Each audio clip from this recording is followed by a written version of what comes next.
Kupanda kwa bei ya mafuta nchini kumeanza kuleta athari kubwa katika sekta ya usafirishaji, huku madereva wa daladala na bodaboda wakilazimika kupandisha nauli ili kuendana na gharama hizo mpya. Katika jiji la Mwanza, baadhi ya madereva wanasema hali imekuwa ngumu zaidi, wakidai kuwa ongezeko hilo limeathiri uwezo wao kukidhi mahitaji ya kila siku pamoja na kutimiza makubaliano ya fedha wanazopaswa kuwasilisha kwa mabosi wao. Akizungumza kwa niaba ya madereva wa daladala na makondakta mkoani Mwanza, mwenyekiti wao Mjarifu Kazilabi amesema kupanda kwa bei ya mafuta kumesababisha kupungua kwa idadi ya magari barabarani. Kwa ujumla, toka mafuta yalipoanza kupanda tarehe 1 mpaka leo, kwa ujumla vyombo vimepungua barabarani. Sababu za kupungua hivi vyombo barabarani zipo sababu mbalimbali ambazo zinasababishwa na madereva wenyewe pia, lakini pia na wamiliki. Moja ya sababu kubwa zaidi ni kwamba hesabu mpaka sasa haifiki, kutokana na namna walivyokubaliana kati ya dereva na mwenye chombo. Kama hesabu ilikuwa ni shilingi 80,000, sasa hivi hiyo shilingi 80,000 hailali, inalala shilingi 50,000 mpaka shilingi 40,000. Ikilala 40,000, maana yake dereva na kondakta wanaondoka hawana kila kitu.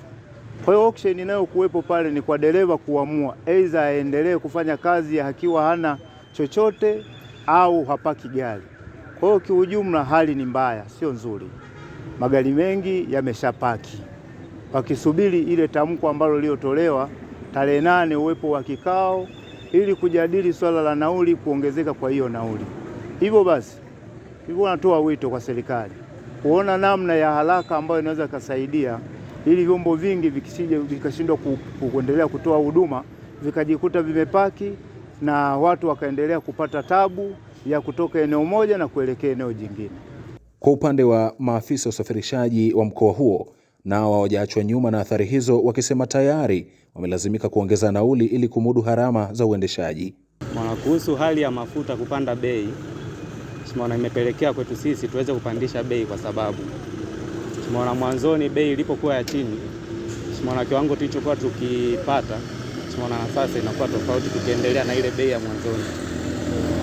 Kwa sababu mwanzoni lita moja tulikuwa tunachukua kwa shilingi 3,000. Tukizungusha kwenye lita moja hii hapo tunaweza tukapata 10,000. Kwa hiyo ukitoa unajikuta unabakia na kama 6,000 faida. Kwa hiyo sasa hivi kwa sababu mafuta yako juu, kwa hiyo inalazimika na sie tupandishe bei ili tuweze kufiksi hesabu za bosi pamoja na mahitaji mengine kwa ajili ya kujikimu. Hata hivyo, baadhi ya abiria wamesema ongezeko hilo la nauli pamoja na upungufu wa daladala limeongeza ugumu wa maisha. Kwa jina anaitwa Zita Modest Urio. Nilikuwa naomba serikali itufikirie kwenye hili swala la mafuta kupanda bei, maana tunaoumia na hali ya chini tunaotegemea usafiri wa umma. Kwa sababu tupo tunatoka kwa shilingi 1,000, sasa hivi ni kwa shilingi 2,000. Wangetupa hata muda watu wakajiandaa. Serikali ilituambia kwamba mafuta yapo ya akiba. Sasa tunashangaa swali limetokea wapi ghafla na mafuta kupanda bei. Mimi kwa majina naitwa Samuel Richard.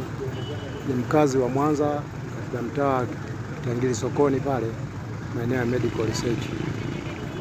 Sasa kutokana na hicho kitu ulichoniambia, kwa kweli matatizo yameanza. Mimi jana nilikuwa maeneo ya Shishi. Na tatizo hilo ndio lienda kulikuta kwa sababu kwa natoka Geita. Na hata kuja kwangu nimekuja kwa shida sana. Barabara ni nyeupe. Kila unayemuuliza anakuambia tatizo ni mambo ya mafuta, upandaji wa mafuta. Sasa mimi nafikiri kitu kimoja, kutokana na ukatishaji wa ruti, naona hao wenye magari wako sahihi kwa sababu bei ya mafuta ni kubwa. Hadi jana hapa Mwanza sio kwa nauza mafuta lita moja shilingi 4,010 mafuta ya petroli.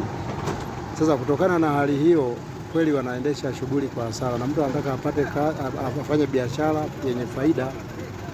Unaona? Sasa mimi kwa wito wangu kwa serikali nilichokuwa nawaomba hili jambo, wao ndio wana uwezo wa kulipunguza, japo najua sawa kweli kuna matatizo kule Iraki na ndio yanakotoka mafuta, lakini serikali pia ina uwezo wa kuweza kutusaidia kitu hiki kisije kikatokea, kwa sababu itakapotokea ukatishaji wa ruti, maana yake itakuja kuwa kutoka sehemu kwenda sehemu. Inawezekana tukawa natoka labda Kitangili mpaka hapa kwa shilingi 600 au 700.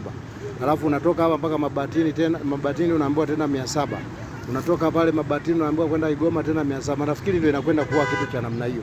Sasa na maisha yetu ya kila siku, maana yake tutakuwa tunahudumia usafiri. na kama unavyojua sisi Watanzania tulio wengi tunakoishi ni sehemu tofauti na sehemu tunaofanyia kazi ni sehemu tofauti. Hali ya kupanda kwa bei ya mafuta ikiendelea, sekta ya usafirishaji inaendelea kukumbwa na changamoto, huku wadau wakiomba serikali kuchukua hatua za haraka ili kupunguza mzigo kwa wananchi. Mimi ni Bosco Melody wa Global TV. Ili kuwa mwanafamilia bora wa Global TV, usisahau kusubscribe, like, kushare na kucomment.